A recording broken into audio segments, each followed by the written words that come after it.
Lucimara Fassarella Agnes Lima, eu sou professora titular do Departamento de Biologia Celular e Genética da UFRN e fui recentemente contemplada com o Prêmio Pesquisador de Destaque da UFRN na área de Ciências da Vida. Então, desde já queria agradecer à universidade pela lembrança do meu nome, fiquei muito feliz com esse prêmio, então eu agradeço, à nossa instituição. Nos foi pedido pela Pró-Reitoria de Pesquisa que a gente compartilhasse com os estudantes um pouco da nossa trajetória acadêmica. Então, aqui hoje para vocês, eu vou estar apresentando um pouco sobre os 20 anos de genômica na UFRN. Então, primeiro a escolha pela docência. Então, desde criança eu queria ser professora e no ensino médio eu optei pela Escola Normal de Brasília, que oferecia um curso profissionalizante para a formação de professores para atuar nos estágios iniciais do ensino fundamental. Então, como um curso profissionalizante, eu não fui preparada para fazer um vestibular, eu não tinha disciplinas de um segundo grau normal, como preparatório para um vestibular. Mas na escola normal nós tivemos uma forte base pedagógica. Então, nós aprendemos o processo de aprender, porque antes de ser professor, antes de saber ensinar, a gente precisava saber aprender. Então, a gente trabalhou muito a interpretação, a leitura crítica da sociedade como um todo e de como se aprende. Então, isso foi fundamental para a minha formação, não só como professora, mas como cidadã também, de você ter uma análise crítica do meio que nos cerca, e também me deu autonomia para estudar e para aprender. Então, naquele momento, eu sabia que eu seria uma eterna aprendiz.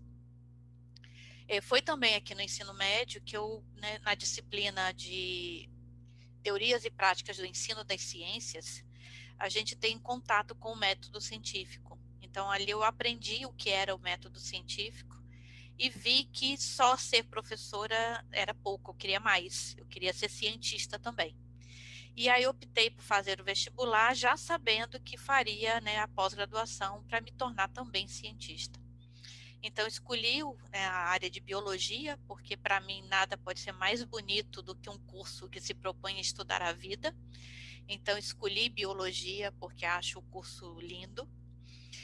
Durante o curso, eu me envolvi com várias atividades acadêmicas, como monitorias, representação estudantil, a própria iniciação científica, e também fui professora no Colégio Salesiano, tanto no ensino fundamental como médio. Aqui é uma das minhas turmas, a gente aprendendo sobre Mata Atlântica, fazendo trilha. Então, a gente já ia para o campo, aula de campo para ensinar o que era Mata Atlântica. Entre outras atividades.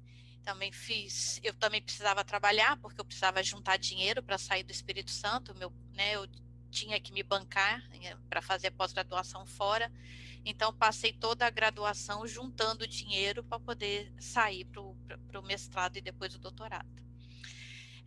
Na graduação eu fiz iniciação científica com a professora Eliette, foi uma excelente orientadora, maravilhosa, aprendi muito com ela, principalmente o significado da palavra determinação.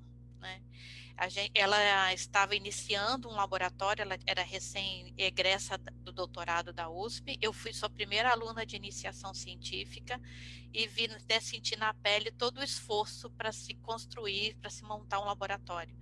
Então, aprendi muito com a professora Eliette, me apaixonei pela disciplina de genética também na graduação e foi por aí que eu escolhi fazer o mestrado e o doutorado na disciplina, na área de genética.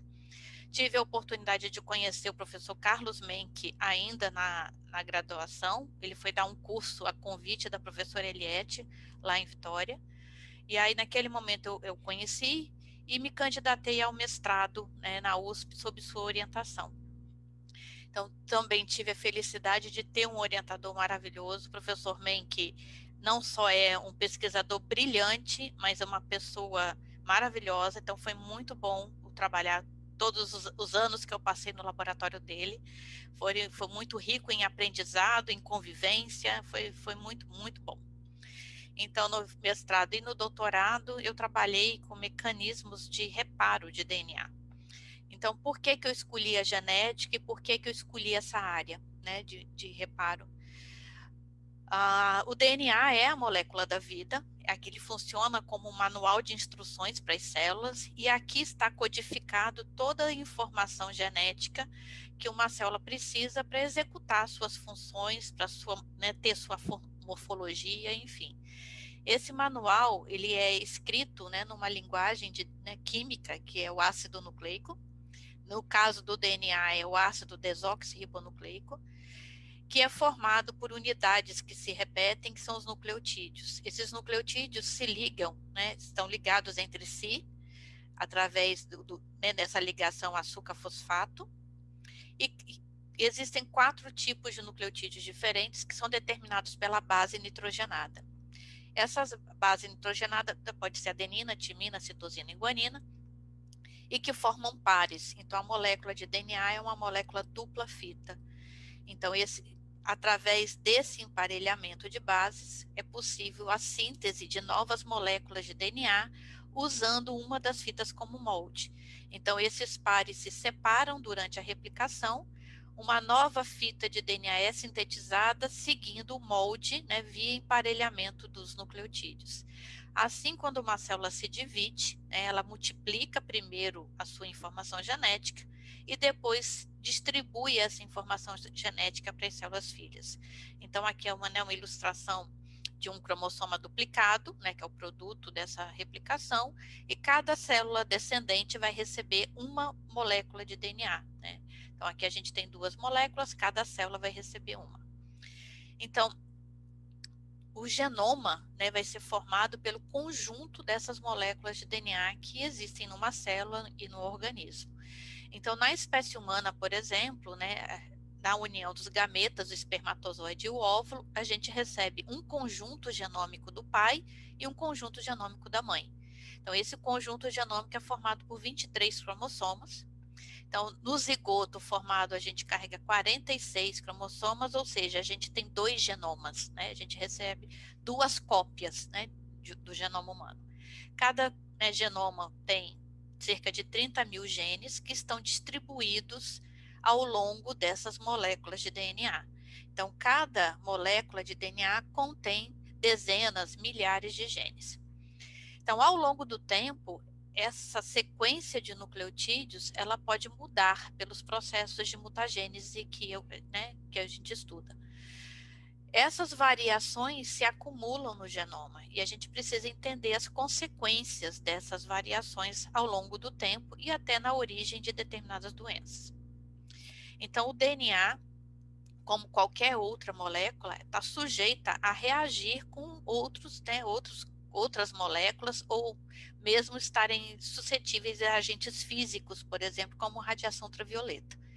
Então, esse DNA, né, o DNA do celular, ele está exposto a uma série de agentes químicos ou físicos que podem levar a mudanças na estrutura química.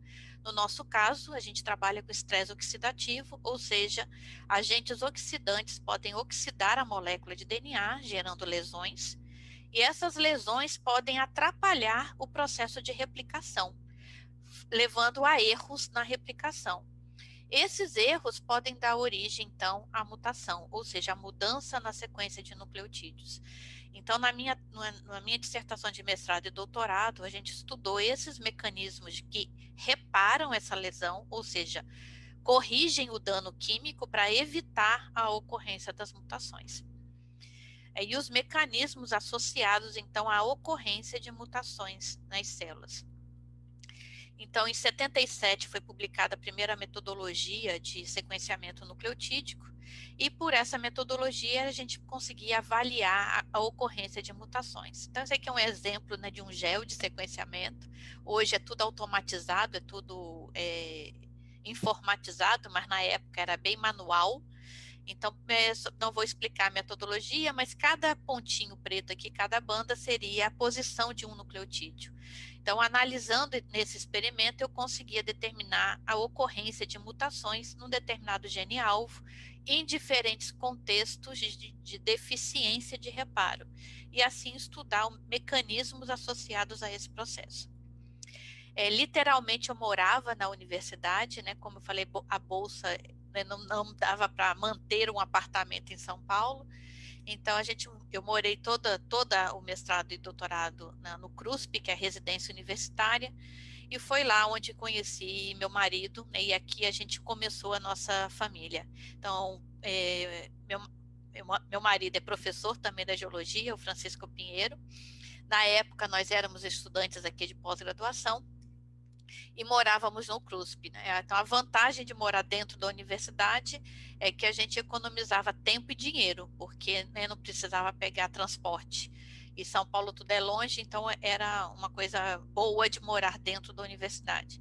Mas tinha suas agruras também, né? Por exemplo, lavar roupa num balde dentro do chuveiro, porque não tinha área de serviço, né? Não era um apartamento. Então era meio difícil essas coisas, mas a gente dava um jeito, né? Fazia um jogo de cintura e dava um jeito.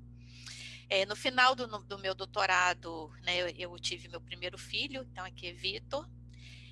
Então eu escrevi a tese, ele me ajudou a escrever a tese, né? Que era um olho no menino e outro olho no computador. E assim assim eu escrevi a minha tese. Lembrando para os meus alunos que eu não atrasei nenhum dia a minha defesa por causa da maternidade. Né? Em 95 eu fiz o concurso, né? Pinheiro já tinha feito o concurso em 94. Em 95 eu tive a oportunidade de fazer o concurso. A escolha por Natal foi uma escolha pessoal, a gente buscava qualidade de vida. E a gente escolheu Natal porque foi uma boa oportunidade de concurso na época, que era muito raro ter concurso, né, nas universidades. Então, eu fiz o concurso em 95, aí assumi, né, lecionei o primeiro semestre, mas consegui o afastamento para terminar o doutorado, aí eu voltei para São Paulo para concluir o doutorado. Nessa época, a universidade tinha poucos doutores e era então uma política da universidade titular o maior número possível de professores, né, no menor espaço de tempo. Então, eu fui beneficiada por essa política e consegui voltar para São Paulo para terminar meu doutorado. Então, voltei para Natal em 98. Sempre tive a felicidade de trabalhar com Silvia, a professora Silvia do nosso departamento também. Ela chegou, né, no departamento um pouco antes de mim, também jovem, né, pesquisadora, jovem doutora, e juntas nós começamos então a montar um laboratório praticamente do zero, né? A gente não tinha muitos recursos na época. Aqui alguns dos nossos primeiros alunos e a professora Tirza, né, foi iniciação científica na época e hoje é professora também no nosso departamento. Então, nessa época, né, de começo, faltava de tudo, de reagente, equipamento. Então, a gente vivia subindo e descendo escada, procurando vizinhos que pudessem nos emprestar equipamentos. Então, agradeço a todos que colaboraram com a gente nesse momento. E também tínhamos que ser muito criativas, né? Então, a gente não tinha, por exemplo, um shaker e colocava uma bandeja de agitação dentro da estufa para poder cultivar bactérias. Então éramos todas meio MacGyvers, né? Para quem lembra do seriado, tínhamos que ser criativas. Uma das coisas mais engraçadas na época foi comprar sêmen de boi, porque vinha dentro de um galão de nitrogênio e a gente precisava do galão, né? E esse galão era muito caro para a gente comprar o galão, mas comprando o sêmen de boi era 10 vezes mais barato. Então a gente comprou o sêmen de boi para improvisar um galão de nitrogênio para cultivar, para guardar as células, né? Mas aí em 99, a FAPESP lançou o primeiro edital de genoma que abriu para o Brasil concorrer, né, nesse edital. E a gente viu aqui, né, incentivadas pelo meu orientador, professor Menck, de participar, porque era um projeto só de bioinformática, então era só análise de sequência. E era uma coisa que a gente tinha condição de fazer, porque só dependia de um computador. Então nós entramos, passamos esse edital, e em 2001 a gente já tem o nosso primeiro artigo gerado na universidade, né, feito com alunos da UFRN, que foi o primeiro de muitos posteriormente. Em 2000, o CNPq lança o projeto Genoma Brasileiro. Esse projeto selecionou 25 laboratórios de todo o país para, né, montar essa rede de genoma, e esse projeto equipou os laboratórios brasileiros, né, os 25, a executar as metodologias de genômica. Esse momento foi um divisor de águas no nosso laboratório, porque veio um recurso considerável, nós conseguimos equipar o laboratório, né, para fazer genômica, mas também com os equipamentos adquiridos a gente podia fazer outras metodologias de biologia molecular. Então foi um divisor de águas. Também foi um momento bonito, porque foi o nascimento do meu segundo filho. Então, o meu caçulinha nasceu aqui em 2001, né, na primeira reunião do Projeto Genoma Brasileiro, eu estava grávida de Lucas. Com os recursos nós equipamos e começamos a fazer mais projetos, né, mais resultados, mais alunos, mais artigos, e assim a gente foi conseguindo, né, montar o laboratório. Com os resultados, né, que a gente vinha obtendo, a gente conseguiu competitividade para concorrer em outros editais, e aí a gente conseguiu recursos, né, de diferentes fontes, principalmente aqui o governo do estado e um grande projeto que eu coordenei com a Petrobras, que nos permitiu, então, tanto construir um laboratório, quanto equipá-lo. Então, aqui é a, né, lembrança da inauguração do laboratório, né, nós fizemos uma festa, um evento, contamos com várias autoridades aqui do estado, da universidade, diretorias do CNPq, a professora Ana, coordenadora da rede brasileira do Projeto Genoma, né, e aqui, né, a nossa equipe original, e aqui os remanescentes, ainda Silvia e Lucimara sempre juntas, professora Kátia, que veio com uma bolsa de pós-doc e que fez concurso e ficou com a gente, a Rita e Marbella, que eram estudantes de iniciação científica, hoje são pós-docs no laboratório. Então, gradativamente, nós introduzimos várias metodologias, né? Podemos receber vários alunos. Então, o laboratório foi se estruturando cada vez mais, com, né, mais projetos aprovados, e a família foi crescendo, né? Então, a gente foi agregando as novas professoras que foram chegando, que usam né, a estrutura do LBMG, né, mais alunos sendo atendidos, o laboratório já está pequeno, a gente precisa de mais espaço para poder atender mais gente. A gente sempre se aperta e dá um jeitinho, porque todo mundo tem que ter oportunidade de fazer sua pesquisa. Então, a gente é um laboratório aberto, né, para colaborar. E por que, então, se estuda genômica, né? Por que estudar o genoma? Então, como eu falei para vocês, o DNA é um manual de instruções da célula que contém toda a informação, né, para o que uma célula é capaz de fazer, né, de como ela vai ser, né, o que ela vai ser. Então, essa linguagem é uma linguagem química, né, que ela vai ser interpretada pela célula para gerar produtos como RNAs e proteínas. Então, para ser mais didática e, né, trazendo uma analogia para a gente entender isso um pouco melhor, eu trouxe aqui, por exemplo, né, o exemplo, né, de uma linguagem aqui alfabética. Então, a gente usa símbolos alfabéticos para expressar uma mensagem. Então, né, como um código, a gente entende que essas 4 letras juntas aqui formam, né, o conceito de casa, né, o que é uma casa. E todo mundo vem à mente, né, o que é uma casa quando vê esses símbolos. Eu posso usar os mesmos símbolos alfabéticos para expressar a mesma coisa, mas, né, em outra linguagem. No inglês, casa é house. Então, isso é uma linguagem ainda alfabética que tem um significado.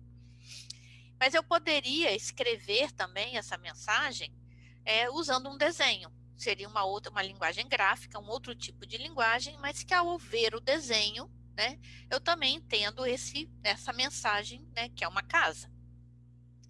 Então, o DNA funciona como uma linguagem química que está escrita em ácido, né, desoxirribonucleico, que pode servir, então, de molde para a síntese de moléculas como os RNAs, que também é uma linguagem em ácido nucleico, mas aqui um ácido ribonucleico. Tem algumas diferenças, né, em relação ao DNA. E alguns desses RNAs, eles podem ser traduzidos em outra linguagem, que agora é uma linguagem formada por peptídeos, né, que são o que vai compor as proteínas. Esses peptídeos são formados pela união de aminoácidos, e esses aminoácidos são definidos a partir dos códigos, né, encontrados no RNA, que nós chamamos de códon. Então, cada trinca determina um aminoácido. Então, o DNA ele vai ser o manual de instruções para a síntese de RNAs e também para a síntese dos peptídeos. E os peptídeos vão exercer as funções primordiais da célula de estrutura, catálise e regulação de processos, né? Sendo os verdadeiros operários, né, de uma célula. Então, por que se a gente estuda os genomas? Porque nos permite estudar as variações nesse genoma, ou seja, as mudanças que ocorrem nos genomas ao longo do tempo. Isso nos permite entender vários processos biológicos. Então, de novo, usando uma analogia, então veja, eu tenho uma mensagem em ácido, né, em alfabeto, né, que pode ser traduzida numa imagem gráfica, né? Se eu troquei aqui uma letra, eu continuo entendendo que ainda é uma casa, né? Tá diferente, tá com a escrita aqui errada, mas ainda tem uma certa mensagem. Mas existem mudanças que comprometem, né, o significado, mudam o significado. Essa mudança pode ser uma mudança para melhor, né, tendo proteínas, por exemplo, mais funcionais, que sejam mais interessantes, mas também pode levar à perda da atividade de uma proteína, né, levando então à perda de função. Então, isso acontece no DNA ao longo do tempo, isso vai sendo passado de geração para geração, e isso nos permite, então, estudar esses processos, né, de transmissão dessa informação genética. Então, estudar genoma, o transcriptoma e o proteoma nos permite entender, por exemplo, doenças, já que várias doenças têm origem genética, como distrofia muscular, fibrose cística, e existem mais de 3.000 doenças genéticas descritas. Há doenças como o câncer, que é uma doença causada por mutações em células somáticas. Então, a gente pode entender os mecanismos envolvidos no desenvolvimento dessas doenças e, com isso, estudar métodos de diagnóstico, prevenção, né, prognóstico e tratamento.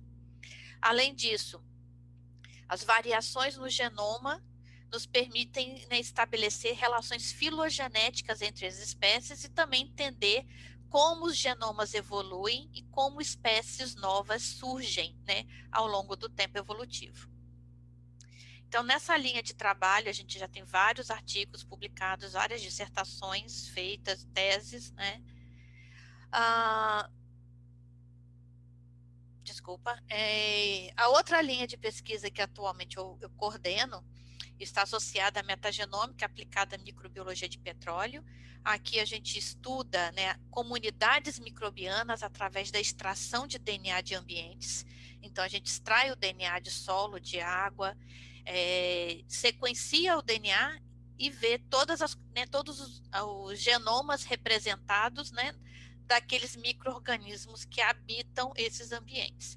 Então, é uma forma de se estudar biologia e ecologia microbiana. E no nosso caso, a gente estuda processos microbianos relacionados à cadeia produtiva, né, do petróleo e gás, principalmente voltados à degradação de hidrocarbonetos e produção de biosurfactantes. Várias teses, vários alunos formados, vários artigos publicados nessa mesma temática. Então, ao longo desses 20 anos, né, foram vários momentos, então cada artigo publicado, cada projeto, tudo isso é celebrado no laboratório. Então, aqui só alguns exemplos, né? Prêmio Mulher Cientista em 2009, me tornei professora titular em 2012, bolsista de produtividade e pesquisa 1A do CNPq agora em janeiro, né? Então, todas as conquistas do laboratório são sempre celebradas com o nosso kit festas, né? Cada dissertação, cada artigo, cada prêmio, tudo é celebrado. Os projetos recentes envolvem, né, um projeto aprovado no edital Entre Mares, no qual a gente vai desenvolver biorremediadores para lidar com a contaminação de petróleo que ocorreu aqui nas nossas praias, né, no nosso litoral. E também um projeto aprovado agora no edital Epidemias da CAPES, no qual a gente vai usar das ferramentas da genômica para estudar a interação entre hospedeiro, né, o paciente, o vírus e o microbioma, buscando entender processos associados à doença e também identificar marcadores para prognóstico, diagnóstico ou mesmo alvos para tratamento, né? O nosso mais novo desafio foi, né, a proposição de um projeto de criação de uma startup, que foi a Microciclo. Ela foi criada dentro do laboratório por alunos e pós-docs, alunas, né, e pós-docs do laboratório. Esse projeto foi aprovado nos editais Centelha, Conecta e no SwissNet Brasil, que é uma colaboração internacional com a Suíça. Essa empresa hoje está sendo incubada, então, no nosso laboratório via incubadora Bioinova do CB. Então, está sendo um desafio, porque nós não temos essa formação empreendedora. Então, de novo, estamos aprendendo, né, um novo universo de conhecimento. Então, a Microciclo é uma startup voltada a desenvolver serviços, né, de biorremediação, de tratamento de resíduos. Então, hoje a gente consegue sair da pesquisa, passa pela inovação, prestação de serviços e transferência de tecnologia, né? Então, antes de terminar a minha fala, eu queria convidar vocês para celebrar os 20 anos da genômica e da bioinformática no Brasil. Então, vai haver um evento comemorativo dos 20 anos do Projeto Genoma Brasileiro. O site para inscrição vai ser transmitido pelo canal YouTube da Sociedade Brasileira de Genética e vai ocorrer em dezembro de 2020. Queria agradecer, né, a todas as agências de fomento que permitiu, né, que a gente construísse e equipasse um laboratório e formasse nossos estudantes. Então, sem apoio financeiro para os projetos, não há desenvolvimento da pesquisa, né, e sem educação e sem ciência, nenhuma nação é desenvolvida. Então, a bandeira da ciência e tecnologia, da educação, deve ser defendida, né, por todos os brasileiros e brasileiras, porque só assim a gente consegue desenvolvimento econômico, social e humano. Tá? Então, obrigada a todas as nossas agências de fomento. Andorinha sozinha não faz verão, então, felizmente, no LBMG nós temos muitas andorinhas que nos permitem fazer, né, o verão acontecer. Então, esse prêmio não é uma conquista individual, ele é uma conquista coletiva, de um grande trabalho em equipe. Então, eu sou muito grata a todos os meus colaboradores, aos meus colegas de departamento, aos meus alunos, ex-alunos, aos alunos dos outros professores, porque juntos sempre aprendemos mais. Então, o prêmio é dedicado a todos que fizeram e fazem parte do LBMG. E, por fim, agradecer aqueles que são o nosso porto seguro, né? Família, né? Então, todos os meus momentos difíceis e todas as alegrias são compartilhados com as pessoas né, que amam a gente e que a gente ama também. Então, os meus pais, minhas irmãs, embora às vezes não tenham entendido as minhas escolhas no começo, né, eles não gostaram muito quando eu escolhi fazer magistério e muito menos, né, licenciatura em biologia, mas sempre entenderam as minhas escolhas, respeitaram e me apoiaram, né, em todas elas. Eu acho que eles só entenderam que eu era cientista quando foram para minha defesa de mestrado. Aí eles começaram a entender o que era ter uma filha cientista e estão presentes na nossa vida sempre, né? Ao meu marido, meu companheiro, né? Aqueles bebezinhos que eu mostrei aqui nas fotos, são esses dois rapazes, meus amores, a minha filha de coração. Então, todos vocês fazem parte também dessa conquista, o meu eterno amor. Obrigada. E obrigada a todos pela atenção. Eu deixo meus contatos para quem quiser conversar sobre genômica, estou à disposição. Tá? Então, mais uma vez, agradeço à universidade, né, pela lembrança do meu nome para esse prêmio, que é uma honra. Muito obrigada.